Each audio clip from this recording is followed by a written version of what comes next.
Moving to New York City is stressful, especially in 2023. I feel like no one on YouTube really talks about details, things that can make your experience a lot more smooth. And if you didn't know, I've lived here for 6 years. I've lived in 10 different neighborhoods. Take everything I say with a grain of salt. Take what resonates, leave what doesn't. It is that simple. Oh, also, hi, my name's Chelsea. Welcome to my apartment. I know it's a mess. Whatever. Can you hear me? Probably not. Hi, okay, we'll start with the amount of money that you need when you move here. $10,000. I'm not exaggerating. And you know why it's $10,000? It does seem like a lot because it is a lot of money. But when you think about it, it really just depends on the type of lifestyle that you want to have when you live here. Basically, if you want your own apartment, you might have to pay a broker fee. You have to put down a deposit, which is usually an entire month of rent. And right now we're looking at apartment prices that are averaging about $2,500 for a one bedroom in the city, which is insane. And once you subtract 2,500 from 10,000, you're already at 7,500. And you want to sustain yourself a little bit, right? Especially if you don't have a job. I also suggest outside of that $10,000 to have money or air miles saved up for a return ticket. And I know that's probably not what you want to hear, but a lot of people get here and they just don't want to give it a try. Although I always say to give it at least a year to, explore around, see what you really think, and not just leave on a whim. Sometimes it's just not for you, but then you find you can't afford to leave. To get a job in the city right now is really competitive. Having multiple streams of income is a necessity.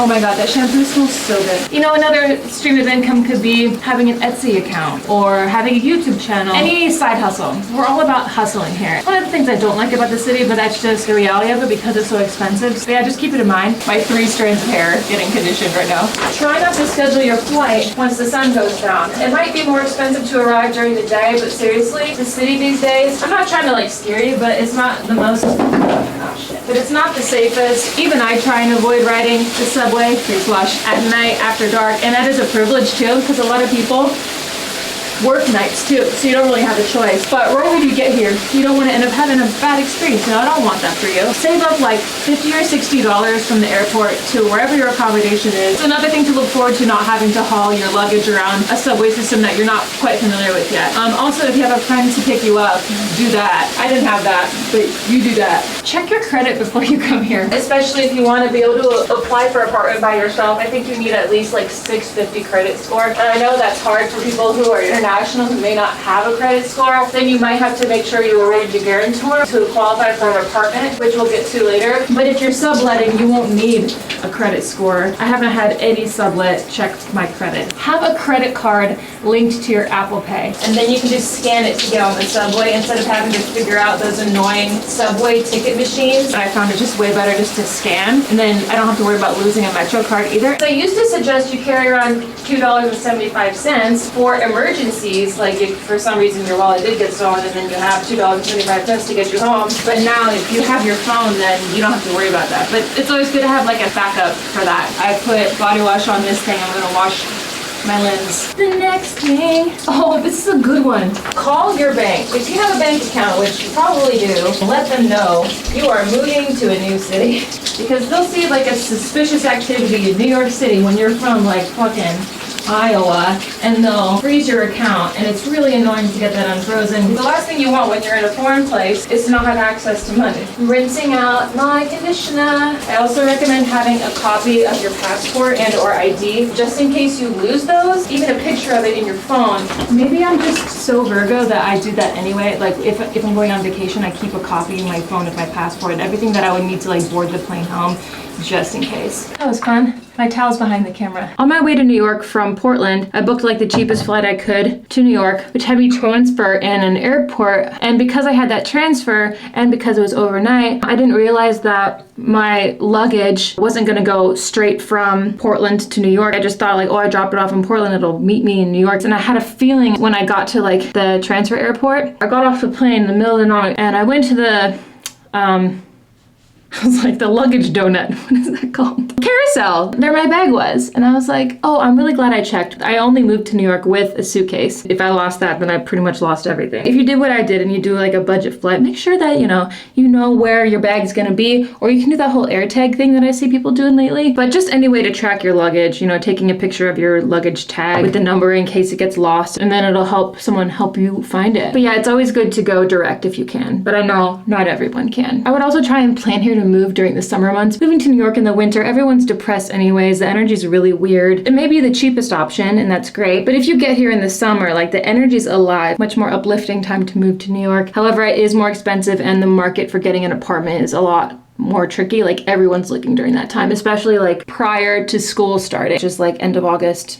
early September. I almost don't recommend signing a lease on an apartment before you move here, because if you're new to the city, you don't even know what neighborhoods you like. Like I could give you recommendations until the end of time on neighborhoods to move to, but it really depends on personal preference. Take your first month here and go everywhere. See what you like, not what people you see on Instagram and TikTok and what they like. Go where you like. Maybe it'll be somewhere that's a lot cheaper, because getting an apartment downtown Manhattan, all of the apartments, which is like 2 that I've had in lower Manhattan where everyone claims they want to be, the apartments just aren't great. Like they are full of bugs. Like I've had a roach problem both places I've lived. Both were sublets, when I lived in Chelsea and when I lived in the Lower East Side, always a roach problem. But if I ever lived outside of the city a little bit, never had an issue with bugs that much. So sometimes it's worth it to have a little bit more of a commute, but you don't know that until you get here and explore a little bit and see what you like.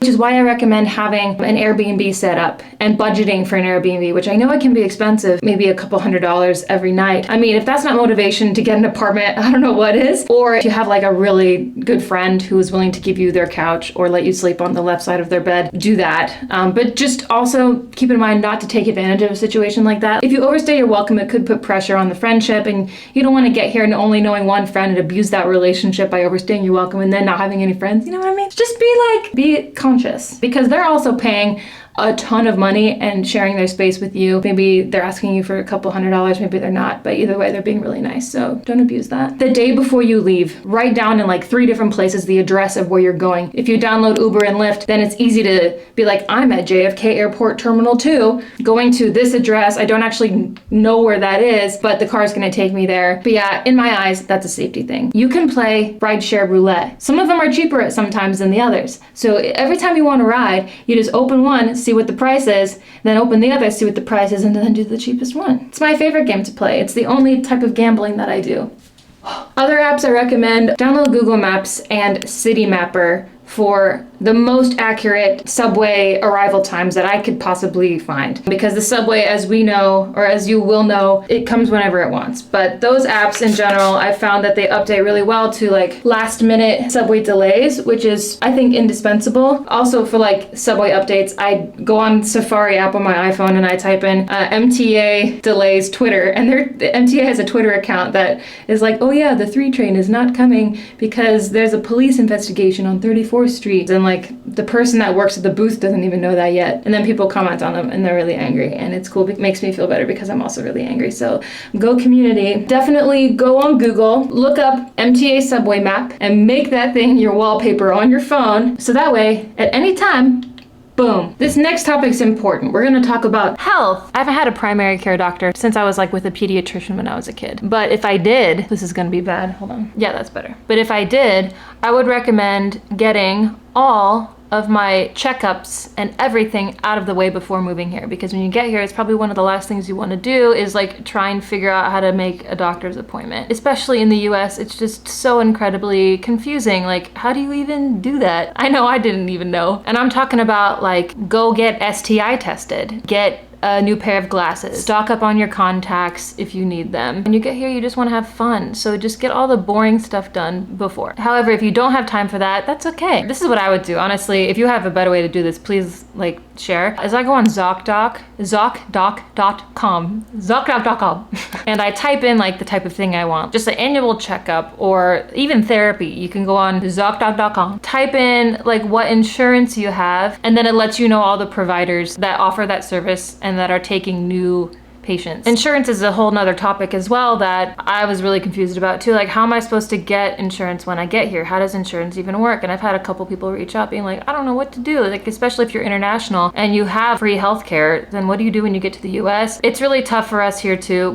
A lot of people, even myself included, don't really know what to do if you don't get insurance through your employer. I was a waitress for a long time, and the health insurance options are incredibly horrible. Like, even though the providers are pretty good, like I worked at a restaurant where they offered United Healthcare, which is a really good healthcare, but it's really expensive, and they were charging me $90 a week just to have the insurance. And then the deductible, which is the amount you have to pay out of pocket before you get a certain percentage of coverage, which could be 100%, could be 80%. You have to basically get like hit by a car, pay $8,000 or whatever your deductible is, and then you can get everything else covered. So it's basically called disasters insurance, but it's awfully expensive monthly, which is just not great. So a lot of people opt out of getting insurance altogether. Sometimes it's just not even worth it. It's easier just to like pay out of pocket hospital bills, which are ridiculous in its own. I'm not going to get too much into that. But right now, my employer pays for a majority of my health insurance. So I have Cigna health insurance. I think I only pay like $150 per month to have that insurance, which is nothing compared to what I have paid in the past. And my employer pays for the rest of that. The deductible is like $2,000. So I'd have to pay $2,000 in order to get everything else for free for the rest of the calendar year. If you do have insurance and you want to see a new doctor or something, ZocDoc is just a great resource. Or look at the insurance website of the insurance that you will have. That will have like a list of providers that are in your network. There's nothing worse than going to a doctor for this care that you think is covered, but actually is not covered by your insurance, and then you end up with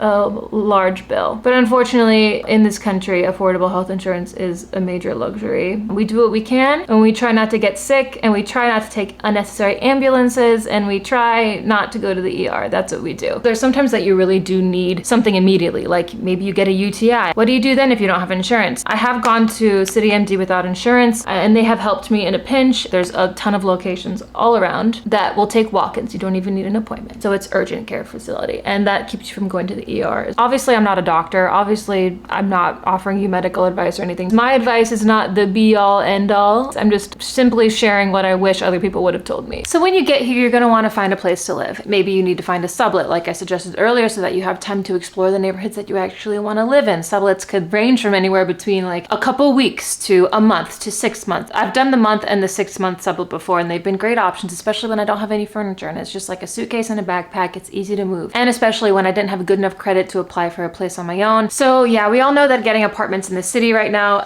it's very difficult because once something's posted on StreetEasy, which is probably the #1 website that I suggest for you to find an apartment, once something's posted on StreetEasy, it's basically already gone unless you just refresh the page and contact the broker or the landlord that made the post. It's just more likely than not that it's not going to work out for you. So I suggest in that case, before even looking seriously on StreetEasy, have all your documents lined up. And I have a gift for you. I actually got this from the broker that helped me get this apartment. It's been my holy grail. I'll put it up on the screen, but basically it shows all the required paperwork that you need as an applicant. Depending on your situation, like if you're employed, you need this type of information. If you're self-employed, you need this information. If you're a student, you need this. And if you're a guarantor, this is what you need. Maybe the requirements are different from each place that you apply to, but in general, I think this is a really good rule of thumb. And this is stuff I actually do suggest pulling together before you move to the city, so that way when you get here, you can just like hit the ground running. Because if you find a place that you like, you have to apply right then and there, and then maybe could get approved within a day. Otherwise, someone else is going to be right behind you in line. I've also learned that the key to getting an apartment here is to get it before it even goes on the market. But how do you do that if you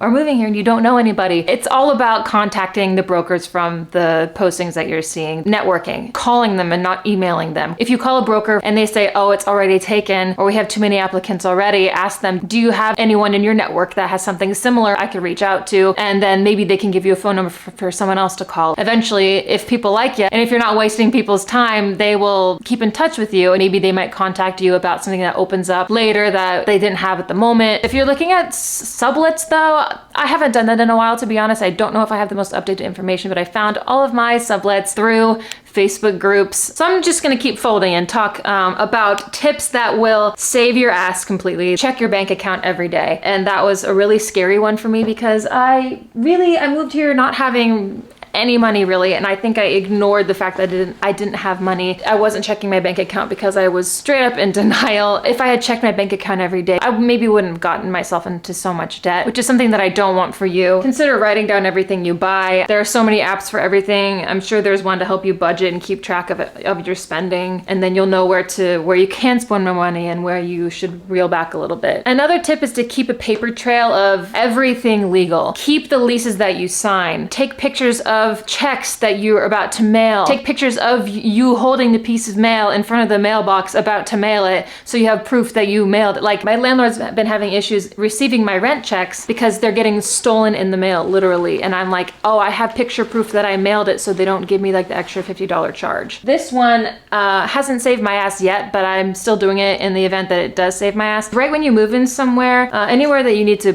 put a deposit down, take pictures of the apartment empty in every crevice, every corner, but just like make sure you're not just taking a random picture of the ground and you're not able to like discern where you took the picture, because when you look back, when you move out years later, you might not know where that little scratch was, and like it doesn't actually serve as proof. You take wide enough shots where you can see like, oh, there's a ding in the wall. I didn't do that. Let me take a picture with the timestamp so I can prove that when I move out, that wasn't me, and that I have a way bigger chance of getting my deposit back. I've never had any issue not getting my deposit back because you get the regular wear and tear from just living in a place for a certain amount of time, that landlords will be like, yeah, it's fine, no worries. Like, they're probably gonna have to renovate the apartment every time a tenant moves out anyways, to some degree. The worst thing that can happen is you move out from somewhere and now you don't have a deposit that you can put toward your next place. Get a cheap gym membership, regardless of whether you go to the gym or not. I think like Planet Fitness or Blink Fitness, those options are $15 to $20 a month, maybe even $10 a month depending. And you just keep that gym membership for the moment your building turns off your water and you didn't know, or for the moment when the water is really cold in your building and you don't want to take a cold shower, so you go to the gym and use their shower anyway. If you do shower in the gym, make sure to have like sandals to wear because you don't want to end up with a foot fungus. There was one place I had lived where the water was never hot when I wanted it to be, and I lived with 3 other roommates. I got up the latest out of all 3 of them, so I was always the last one to get in the shower, and by that time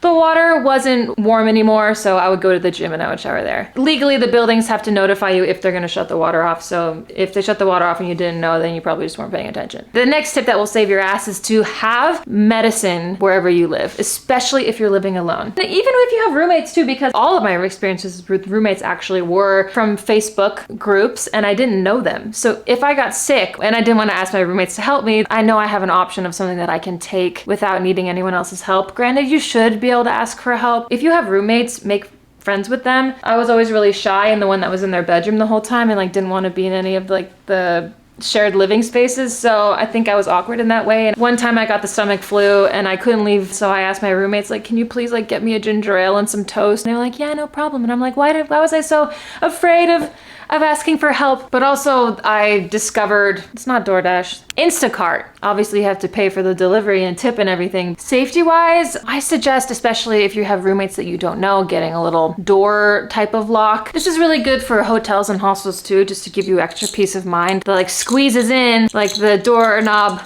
lock thing, the little boop thing, and that whole thing goes there, and then this goes, you close the door on it and it goes like boom, and this is against the door, so if someone tries to open your door, boom, they can't. I don't know if I painted that picture well at all, but I feel safer living alone and using something like this. And when you first get here, you're gonna wanna save on meals as much as you can. So I recommend going to Trader Joe's, to be honest, or a local grocery store if you don't have Trader Joe's near you. It's even a simple bodega. But what I'm getting at is get the frozen meals. Even getting some bread and putting it in the freezer and have peanut butter and jelly, and you can thaw the bread in the toaster or in the toaster.